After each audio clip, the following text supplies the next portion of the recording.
আসসালামু আলাইকুম, স্বাগতম সবাইকে আজকের ক্লাসে। তো আমরা গত ক্লাসে 1 নাম্বার সূত্র নিক্ষিপ্ত বস্তুর ক্ষেত্রে 1 নাম্বার সূত্রটার আমাদের কি কি চেঞ্জ হয়, কি কি পরিবর্তন আসে এবং এটার মাধ্যমে আমরা কি কি প্রবলেম সলভ করতে পারি এটা আমরা দেখেছি।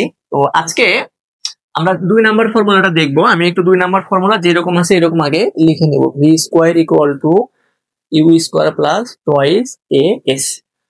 আচ্ছা, তো জি এর দিক নিয়ে আমাদের একটু প্রবলেম ছিল, সেটা হচ্ছে পড়ন্ত বস্তুর ক্ষেত্রে জি এর দিক যা আছে সূত্র তাই। কিন্তু যখন আমরা নিক্ষিপ্ত বস্তু নিয়ে আলোচনা করব, নিক্ষিপ্ত বস্তু নিয়ে আলোচনা করার জন্য আমাদের জি এর দিকটা ছিল নিচের দিকে এবং আমরা উপরের দিকে নিক্ষেপ করছি বিপরীত দিক, এই জন্য এটার আগে একটা মাইনাস বসছে। তো এই জি এর আগে মাইনাস বসালে সবগুলো চিহ্ন মিলে যায়।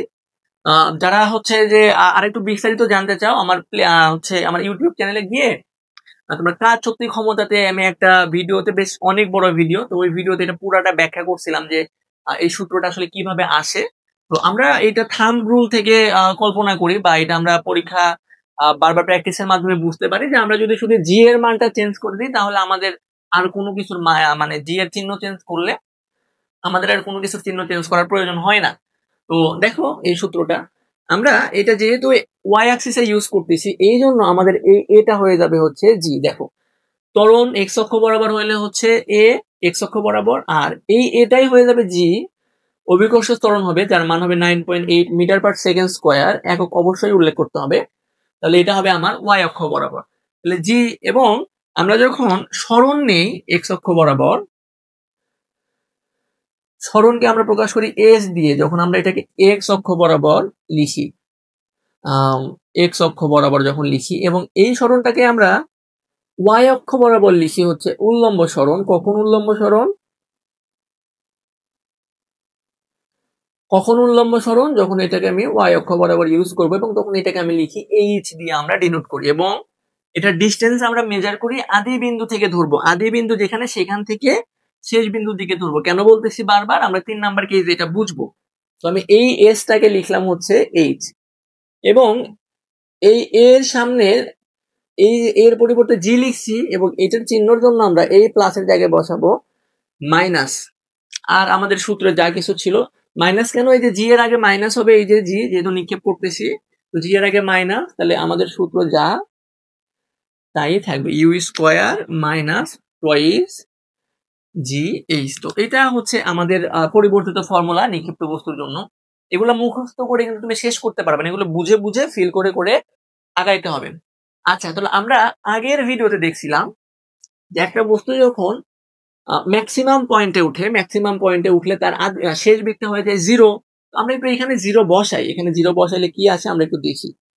তাহলে zero equal to you square minus twice g h. তো আমি এখান থেকে এইচটা বের করতে চাচ্ছি। কেন করতে চাচ্ছি আমি বলবো, কেন করতেছি বলবো। তো এইচটা আমি বের করতে চাচ্ছি, তাহলে আমি কি করব, এই টু জি এইচ কে এই পাশে পার করব, যার মান বের করে তাকে বাম পাশে রাখি। তাহলে টু জি এইচ এর আগে মাইনাস আছে টু জি এইচ মাইনাস, তাহলে এই পাশে আসলে হবে plus.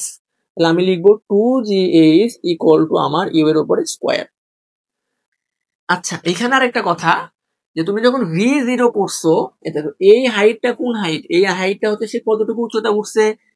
V equal to zero বলছি মানে ইনডিরেক্টলি আমি বলে দিছি যে সর্বোচ্চ উচ্চতায় আছে। এখন যখন তুমি ভি ইকুয়াল টু জিরো বসাবা, তার মানে তুমি ইনডিরেক্টলি বলে দিছো যে বস্তুটা সর্বোচ্চ উচ্চতায় আছে। কারণ সর্বোচ্চ উচ্চতায় আমাদের এইচটা জিরো হয়। দেখো, সর্বোচ্চ উচ্চতায় আমাদের শেষ বেগটা জিরো হয়।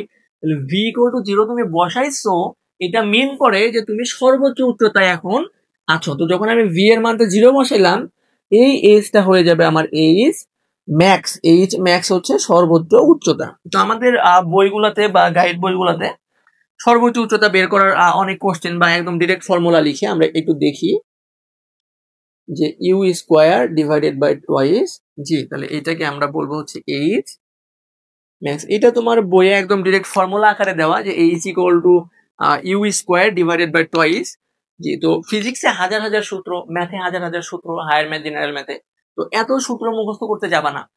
আমি যেই প্রসেসে আগাচ্ছি, তুমি এই 2 লাইন করতে বেশি সময় লাগবে না তোমার। তুমি এই প্রসেসে ফিজিক্স তুমি কনসেপ্ট বুঝে ফিল করে করে পড়ো, এই ম্যাথগুলো তুমি একাই সলভ করতে পারবা। দেখো, সর্বোচ্চ উচ্চতা বের করতে হবে, তাহলে তুমি এইভাবে আগাবা। সর্বোচ্চ উচ্চতা কিভাবে বের করবা?